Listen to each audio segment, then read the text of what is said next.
Di sini ada dari Evri Novita, dia bilang penghasilan saya menurun. Kemudian dari Susan Borusyagian, sangat berdampak, apalagi untuk pekerjaanku.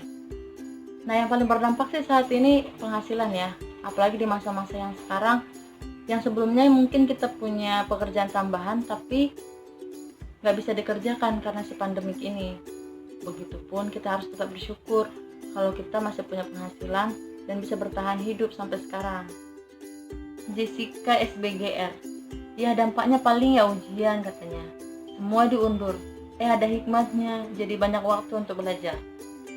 Fix ini harus masuk universitas terfavorit, universitas terkemuka, universitas terbaik. Kenapa? Karena sudah banyak waktu untuk belajar kan, ya pasti jawabannya dapat lah, pasti bisa lah menjawab soal-soal itu mah.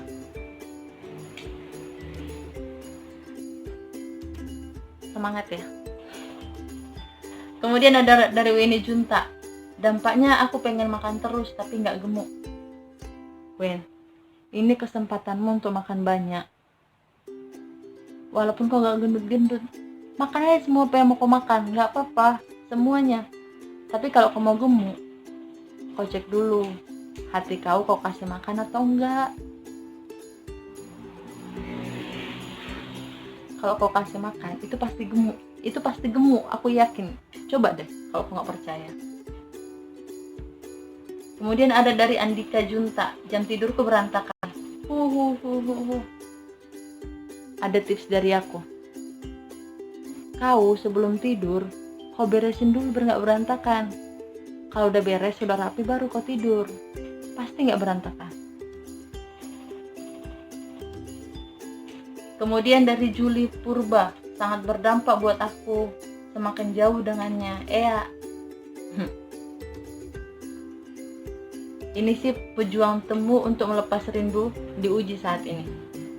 Harusnya udah waktunya bertemu. Nah, si Kak Juli ini, dia ada di Tambun dan suaminya ada di Papua. Seharusnya mereka ini waktunya untuk bertemu, tapi karena si pandemi ini penerbangan juga nggak ada, ya udah dia nggak bisa bertemu sama suaminya.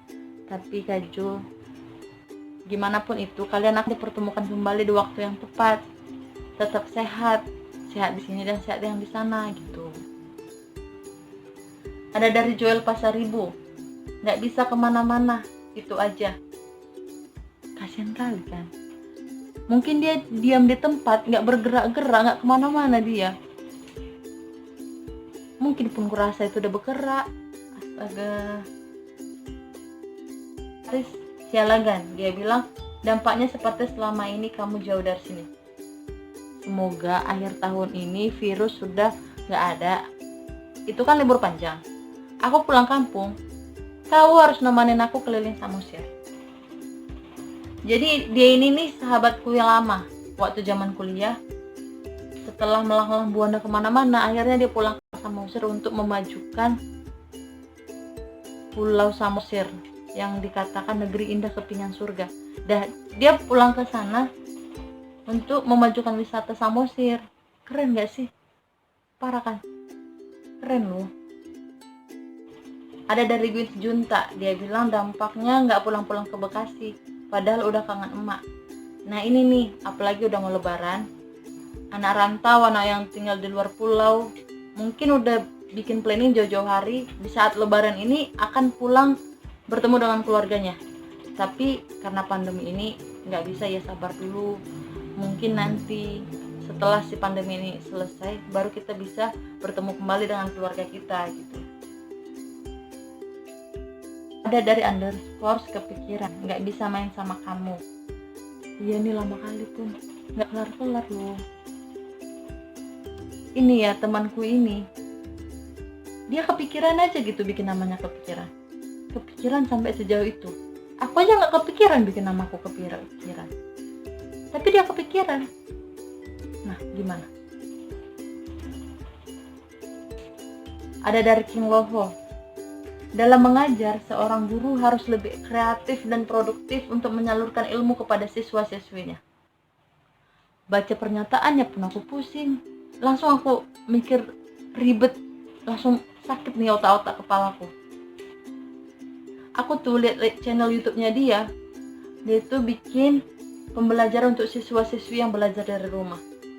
Hebat sih dia, terbaik. Semoga ilmu yang diberikan kepada siswa-siswinya itu bermanfaat bagi nusa dan bagi bangsa.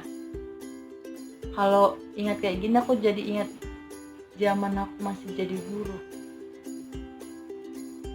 Kemudian ada dari Kristina Nurlina 14. Jadi lebih rajin untuk mencoba hal-hal yang baru dan mengasah skill baru, katanya gitu. Nah yang ini nih pasti nih. Dulu awal-awal saat harus stay at home, aku tuh rajin masak, bikin cemilan, bikin makanan, apalah gitu dari YouTube gitu kan. Tapi sekarang malah enggak gitu. Nggak tahu ya kenapa. Mungkin ya udah udah jadi biasa aja gitu. Kalau dulu kan sebelumnya aku biar nggak bosan aku harus bikin ini masak ini gitu kan. Tapi sekarang udah nggak kepikiran lagi untuk masak kayak gitu. Tapi sekarang itu aku jadi suka ngoceh kayak gini, karena mungkin udah kelamaan di rumah ya. Takut nanti pas sudah keluar dari rumah aku udah nggak bisa ngomong gitu. Jadi sekarang aku ngomong aja.